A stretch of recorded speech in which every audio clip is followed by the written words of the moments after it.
Hello. When do we start thinking about removing the winter protection from our tender plants? This is my exotic tropical jungle border. Behind that big green tent there are Musa Basju, which is a hardy green banana. Down here to my left and over there to my right, I have Tetrapanax. Over there to my far right is my fernery with all my tree ferns.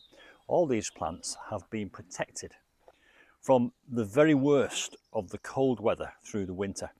It is now March the 17th. When do we start thinking about removing that protection? Well, I'm going to answer that question, but I'm also going to answer a couple of other questions, which are, how do I know if these plants are still alive? The Musa Basju, the Tetrapanax, the tree ferns, Dicksonia antarctica, how can I tell? And what can I do now to encourage them back into life for the rest of the summer? I'm going to answer the big question first. When do we remove this protection? Now, this is my opinion, and I'm aware that many people have different opinions to me. Okay, firstly, in the UK, our weather can be deceptive and unpredictable. Very often in February, we have some bright sunny days, and it's very tempting to come out and rip all the protection off these plants, only to find in late February and March, we suddenly get forecasts of frost. As I've just said, it's March the 17th. I've still not removed. I refuse to be lured into temptation by a few hot days in February. We've reached the middle of March and there are no frost forecast for the next 2 or 3 weeks. So I now deem it safe to remove the protection from my plants. And I've been here 4 years and I've never done it any earlier than this date. So that's my advice and my word of caution. Don't be tempted just because it's a bit warm and we have a nice sunny day in February to come out and rip the protection off. Now you're going to see me remove the protection in fast forward with some music, and I'll be back with you after that piece. But I have brought out of the kitchen scissors to remove the string and a serrated bread knife. You'll see what that's about in a moment.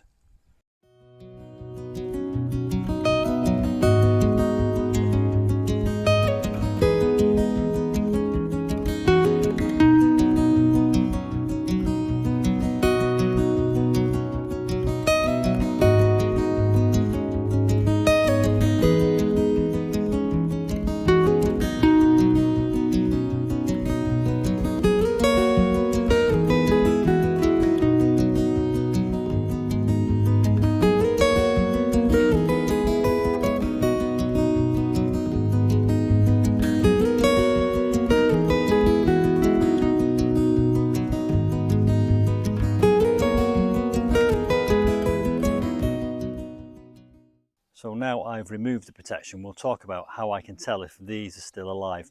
Before I move on to that, let me just very quickly tell you what I do to protect these. Now, Musa Basju, the hardy green banana, is a hardy banana. It will survive outside, but the danger is if these pseudo trunks, which are made out of green cells, freeze, they will just collapse. And I will show you a collapsed banana in a moment because I've got a casualty down here. It's not a Musa Basju, it's a different type of banana. So I wrap the trunks because I want to keep the height. So the trunks get wrapped in plastic insulation. It's plastic, it's made out of recycled bottles because it's not absorbent, it doesn't sit wet. Water drains out of it, but it stops the really cold penetrating into the centre of that trunk. So that's what I've done to protect them, and then I've wrapped them in a great big green plank cover, just for aesthetics really. I'll talk about how I protect the tree ferns also in this video. So those have been unwrapped. How can I tell if they're alive? Well, number one, do they look alive? They've got green at the top. Number two, do they feel alive? They're holding up on their own. They're standing up and they're firm.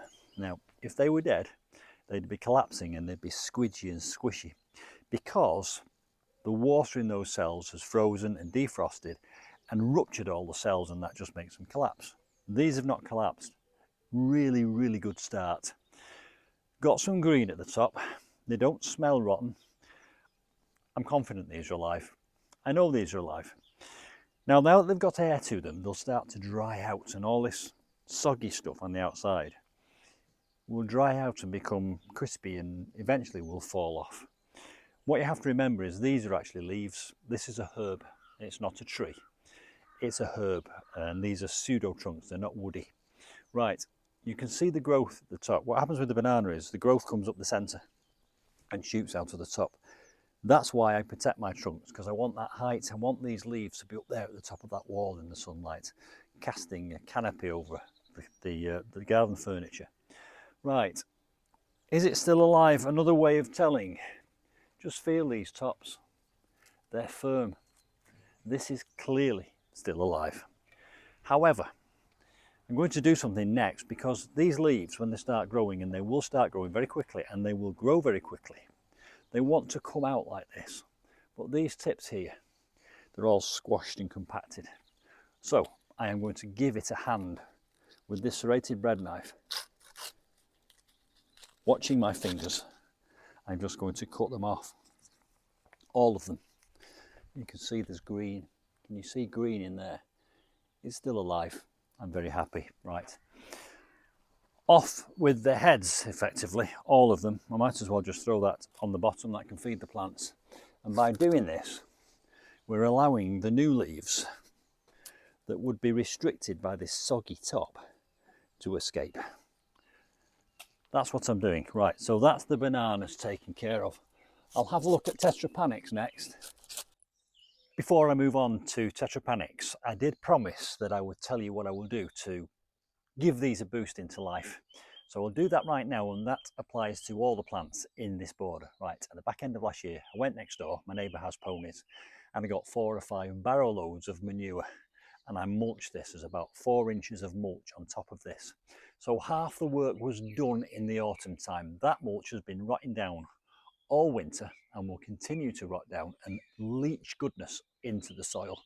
It also brought thousands of worms with it, and they will be working on that manure mulch, feeding on it, excreting it, and that excretia feeds the soil. So I will not start feeding these yet. In fact, I will do very little feeding on this border all year because there was a 4-inch mulch of manure. Do I start watering? Not yet. When these start growing proper and I can see new leaves and we're into April, that's when I'll start watering. I don't want this ground to be too wet, it's damp enough. And that applies to all the plants in this exotic tropical border. So Tetrapanax, it's here. This one has just gone into the shade of the house. So I will give you some close-ups. Now, Tetrapanax is quite hardy. The older it gets, the woodier it gets, the hardier it gets. But don't panic if you've got a young one and it dies to the ground, because it will grow out from the base. So it's quite a hardy plant. This one is quite mature, it's quite woody. And all I did was this, was very loosely wrap it in some horticultural fleece. They don't like to be constrained and tightly wrapped in the winter, so just get a little loose covering of horticultural fleece around them, just to stop any real cold that comes through getting into them. Right, let me show you some evidence of life here, because there's quite a lot of it, and I'll show you some evidence of life on the smaller one too. I'm going handheld for this bit, so apologies if the camera shakes a little bit. Okay, let's just feel that trunk, and can you hear it? It's woody. Now look at this here, this is the top, that's soggy. I would suggest that it's dead to about there, but there is life here, look. Can you see? Oh, by the way, if you're handling Tetrapanax, be careful, because it gives off a dust, and that dust can make you cough, so, you know, be careful, don't get too close in that dust. Look at these little tiny leaves emerging. Let me see if we can focus in. Now, look at my thumbnail. That has the potential to be 2 foot in diameter. Look at that. And there's leaves there, and there's leaves there, and there's leaves here. And as I said before, if it dies back a little bit, don't panic. It'll grow from where it's still alive, and if it doesn't grow from up the trunk, it will grow back from the base. Let's have a look. Now this one here, I'm concerned about this one. I suspect that's dead all the way back to here. I'm not bothered, because that's alive. If it doesn't show any signs of life, I'll lop that off with a diagonal cut and it can come out. Solid, solid, solid, solid, solid, all the way up to the top. Little baby leaves, look at those. Again, the thumbnail test. These will be 2 feet in diameter. And then up here, I think potentially death, but no, not to worry. Can you see that dust there? Can you see that on the camera? Right, I promise I'll show you the other one. It's down here, underneath this fatsia leaf. Look, already growing from the top. Very happy with that. No problem, loosely wrapped in horticultural fleece. Now, I also mentioned that I would show you a banana casualty. Look. That's what happens when your banana dies. And that has had frost penetrate into it. It's not a musubastu, this. But I think that there's a reasonable chance that this will grow back from the base. Look at that there.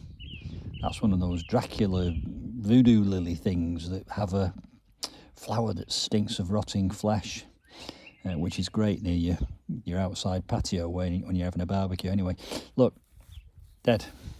The cells have ruptured, it's collapsed. Let's go and have a look at the tree ferns. As I've forgotten to take the protection off this one, I'll explain how I protect these tree ferns. The same is true for all of them, and there are full videos on all these protection methods on my channel. And so next winter, go back and have a look at the full videos. Right, the life in the tree fern really that needs protecting is up at the top here in this crown. That's the bit that can suffer if it freezes.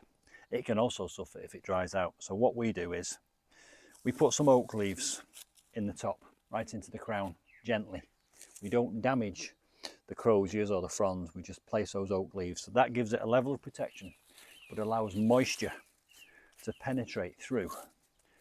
Because I don't ever want that to dry out, but I don't want it to be too wet. On top of that, gently, some weed fabric, right? So that's giving it some protection from above.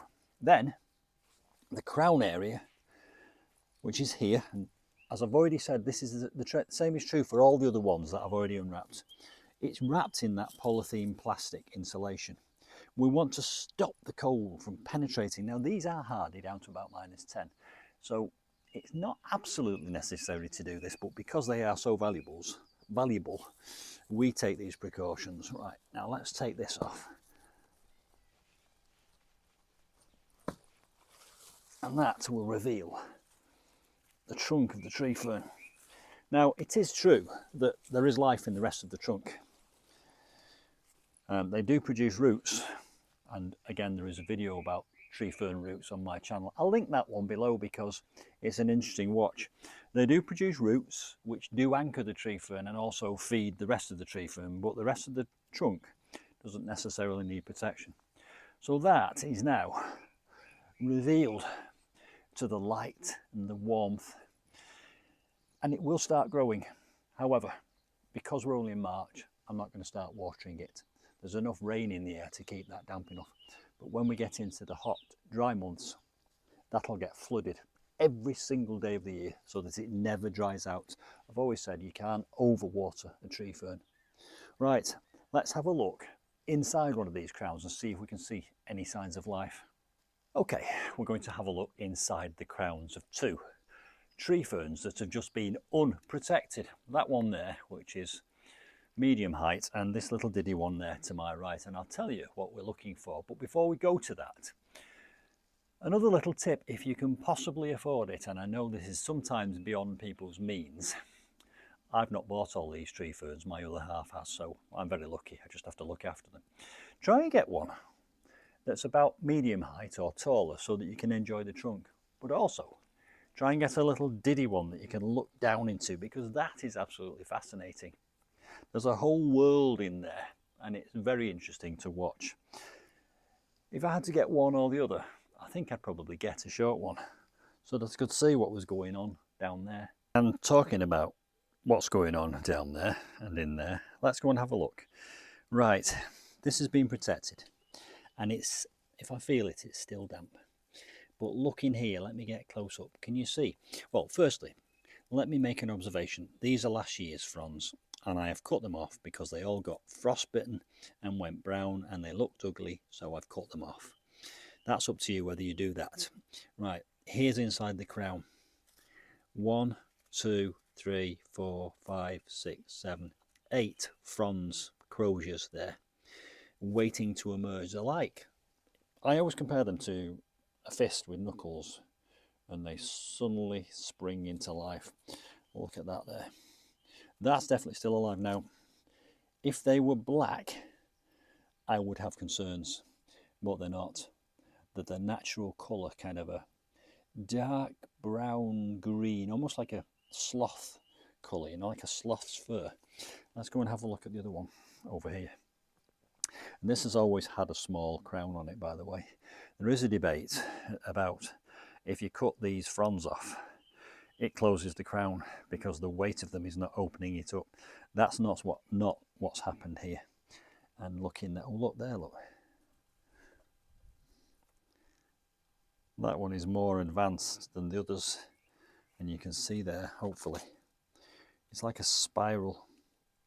You see, it's a spiral, and down in there are others waiting in the wings. If I keep that wet through the summer, it'll keep it moist, it'll open up, and we will have lots of new fronds. Look at that, I've just noticed that. There's one there. I don't think that's this year's. And actually there's another one there. I have to say, I've not looked at these closely this year yet, so I'm wondering if they are this year's. They may be this year's. So that's my opinion anyway. If you've got a different opinion, please feel free to drop it in the comments. I always say, I'm no expert. This is just lived experience for me, and I'm just sharing it. So if you know better than me, put your comments below, and I always accept comments with good grace, especially ones that disagree with me, so go ahead. Now, I have a favour to ask. I launched a club. Will you have a look at it? £1 a month. We have a monthly newsletter. We have a giveaway gift bundle, which is all the products I get given to review. I give them away. And we have exclusive content. I'll put the link to that in the description box below this video. Also, a second favour, or favour 1B, I have an Amazon affiliate agreement. Could you see yourself to looking at the products on my Amazon shop? And if you like them, buy them. It doesn't cost you anymore, but everything that I sell that you buy, a very small percentage I get in commission, and it all mounts up and it goes back into the garden. Thank you for watching. Don't forget, comment below. Look at my club, look at my Amazon links, and I'll see you soon for some more winter protection unveiling adventures. Does that work? Bye for now.